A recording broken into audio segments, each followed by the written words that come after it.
Ja, u had het nou net over bobsleeën, meneer Gemser, maar had u er ooit iets van gehoord voordat u deze... Jawel, ik heb natuurlijk in Turijn als bestuurder ook daar heel dichtbij gezeten. En ik ben toen ook naar dus het Olympisch dorp geweest, waar dus de bobsleeërs zaten en woonden. En in die zin kende ik dat volk. Ja, weet u hoe ze heten, die bobsleeërs? Dat weet ik op zijn minst, ja. Nou, laten we even naar ze gaan kijken.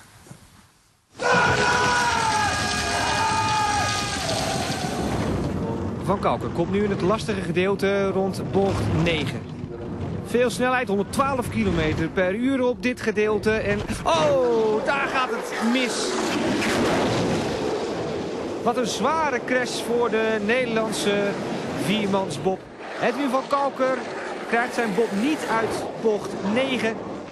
De bob valt op de zijkant en met hoofden tegen de wand aan. Een betonnen wand van ijs. Met je schouders schurend over het ijs met nu nog 70 km per uur.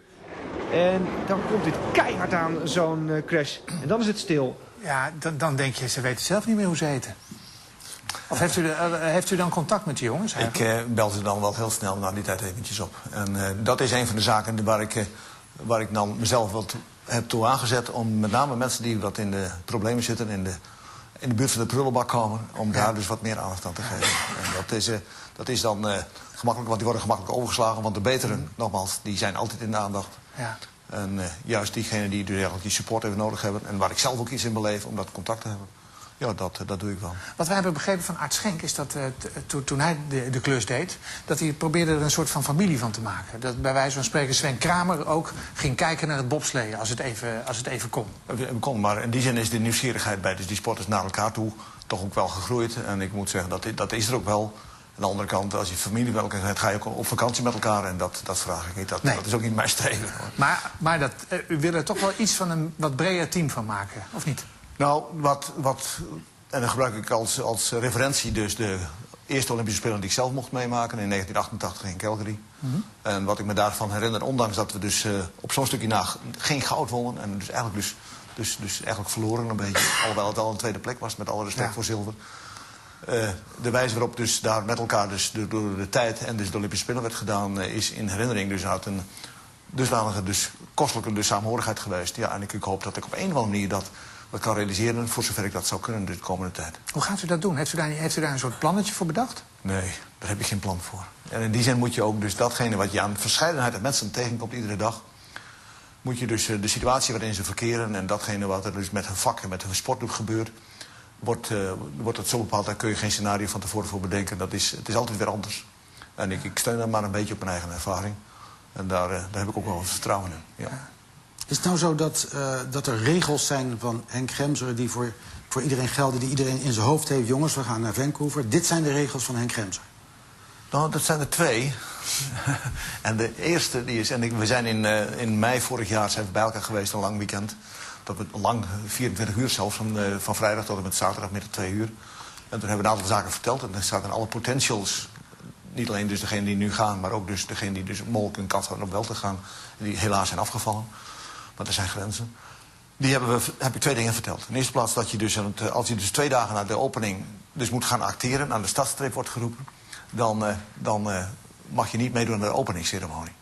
En dat heeft te maken met dus de belasting die dat voor het lijf heeft, het wachten, het andere zaken die dat neemt. En ik heb daar dus eigenlijk maar over iedereen heen op een gegeven moment dat hun zo gezegd, zodat er ook geen discussie meer over zijn. En dus dat betekent, even bij deze ene te blijven, dat bijvoorbeeld Sven Kramer niet de vlag kon dragen? Dat is duidelijk. Ja. Ja. Wie gaat hem wel dragen? Dat zullen we zien. Nee, weet u het dan? Het staat vast, maar weet u het al? Dat weten we nog niet. Wie zijn we? Jullie? Nee, maar u weet het wel, toch?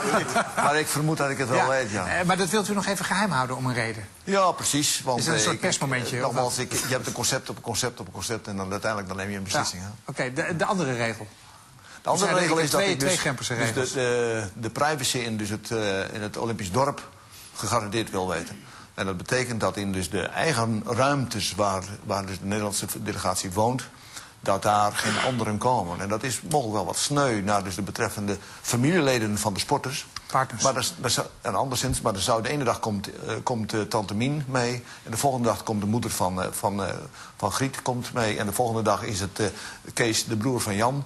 En dat wil ik niet. Nee, maar dan kan ik me voorstellen dat het veel fijner is zonder Kees, de broer van Jan, en ook zonder tante Mien. Maar misschien dat je het wel leuk vindt als je eigen vriendin er eens is. Mag dat ook niet? Maar nogmaals, de Olympische dorp is een beperkte ruimte. En nogmaals, we zitten ook in Canada ons Nederlands te gedragen. Dat wil zeggen, ze hebben alle ruimtevrijheid om op een ander moment elkaar tegen te komen. Ja, dat mag dus wel. Natuurlijk wel. Fijn. Nou ja, is toch rustig. Hoe kunt u nou zorgen voor het stimuleren van het oranje gevoel? Of bestaat dat er eigenlijk niet? Is dat een mythe? Natuurlijk is dat geen mythe, dat bestaat echt. En, ja, bij ons kijkers bestaat het natuurlijk. Jawel, en maar op de tribune, maar het zijn geloof ik vooral professionele mensen die daar schaatsen. Jawel, en die in een eigen ploeg zitten, concurreren met een andere ploeg. Dat is, en ik moet zeggen, als ik dus zie wat er een onderwerp aan besprekingen zijn geweest tussen de verschillende coaches. En er was enige animositeit in het verleden, dat is geconstateerd. En dat is daarna dus bij 2 sessies is dat besproken geworden. 1 keer in die bewuste meiperiode. En ook een keer daarna, nog ergens in augustus. En als ik dan dus vorige weekend dus zie dat bij TVM er enige ruis is op de lijn. En dus de directeur van TVM dus zegt van en ik koop die en ik koop die en ik koop die voor volgend jaar.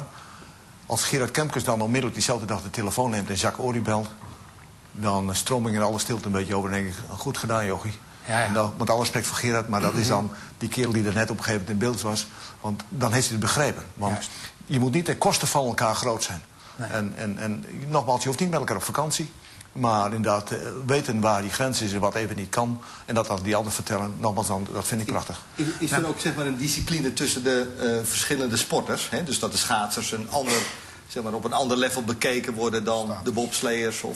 Nou, daar zijn dan dus de regels voor om dus je dus te kwalificeren, mee te mogen doen aan de Olympische Spelen. En dat is als team, zeg maar, om daar een geheel van te maken. Want is het makkelijker om schaatsers onderling bij elkaar te brengen dan... of is het juist makkelijker om bobsleiers die bij elkaar aan het water... Bobsleiers en snowboarders en shorttrackers en zo, dat is allemaal hetzelfde soort volk. Alleen ze doen allerlei verschillende disciplines. Maar... Laten we nog 1 zaak doornemen, meneer Gibbs, want we hebben niet zoveel tijd meer. Het gaat erom, kijk, het is toch ontzettend jammer, zo Marianne Timmer en ook anderen, die kunnen niet meedoen, terwijl we zulke goede schaatsers hebben. En we willen natuurlijk goede schaatsers houden. En daar wordt zoals gezegd, daar hebben we eigenlijk nog een nieuw schaatsstadion voor nodig ook. Want die kun je niet helemaal gebruiken. Nou ga ik even voor in de stoel zitten. Ja. Nou, wat is het geval?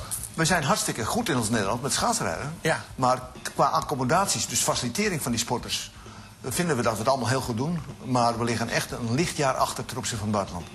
Als ik weet dat in Duitsland 3 topsporthallen dus straks gerealiseerd zijn, waar ik dan instellingsgemakshalve even meetel. Nederland heeft er geen enkele. Dan is dit het mogelijk nieuwere dus TELF.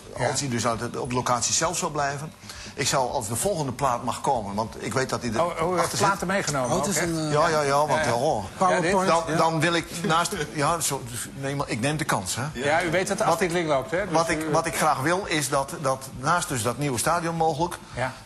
voorbijgaande aan ambities die Heerenveen heeft, want die zijn nog veel groter... maar er zal een financiële beperking mogelijk op zitten... zou ik dus naast het bestaande stadion zou ik nog een tweede stadion willen hebben. Wat kost dat? Dat kost 12 tot 15 miljoen. En wie betaalt dat? Wij. Wie zijn wij? Nederland. Oh, nee, ja, maar de overheid bedoelt u? Of En het bedrijfsleven, maar anderszins, nogmaals, wat er in het buitenland kan, moeten wij toch ook kunnen. Maar is men ervan doordrongen? Want enerzijds hebben wij de meest succesvolle schaatsers zo'n beetje ter wereld. En anderzijds, zegt u, hebben we eigenlijk niet de spullen om die schaatsers en kijk, goed te laten dat zijn investeringen in accommodaties en faciliteiten die dus een effect geven op de lange termijn. Ja. En daar waar er nu dus wordt geïnvesteerd, wordt het in de sporters nu geïnvesteerd voor de komende 4 jaar en dan is het weer voorbij. En ik doe echt een pleidooi voor dus een topsporttrainingshal voor 400 meter schaatsers en voor de shorttrackers. En die mist echt. We hebben nog genoteerd. Goed zo. Bedankt en veel succes. Plezier, hè. Ja. Hartelijk dank.